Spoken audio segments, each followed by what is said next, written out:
सके। जी बहुत शुक्रिया एहतशाम, हमें तफसीलात से आगाह करने के लिए। एक और खबर से आपको आगाह करेंगे कि बोल न्यूज़ के मामला उजागर करने पर कार्डियोलॉजी अस्पताल फैसलाबाद को स्टंट्स मयसर आ गए हैं। इंतजामिया ने मसला हल करने में मुआवनत पर बोल न्यूज़ का शुक्रिया अदा किया। इसी हवाले से मजीद बात करते हैं कि बोल न्यूज़ के मामला उजागर करने पर कार्डियोलॉजी अस्पताल फैसलाबाद को स्टंट्स मयसर आ गए हैं। इंतजामिया ने मसला हल करने में मुआवनत पर बोल न्यूज़ का शुक्रिया भी अदा किया है। ब्यूरो चीफ फैसलाबाद गुलाम दस्तगीर इस वक्त हमारे साथ मौजूद हैं। जी गुलाम दस्तगीर, आगाह कीजिएगा, क्या अपडेट्स हैं इस मुतालिक?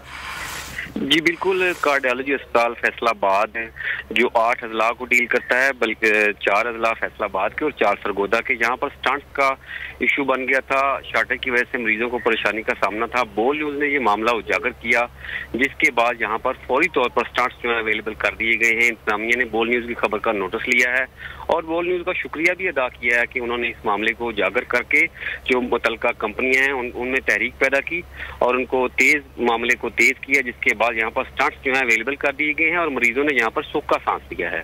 जी बहुत शुक्रिया हमें तफसीलात से आगाह करने के लिए दस्तगीर।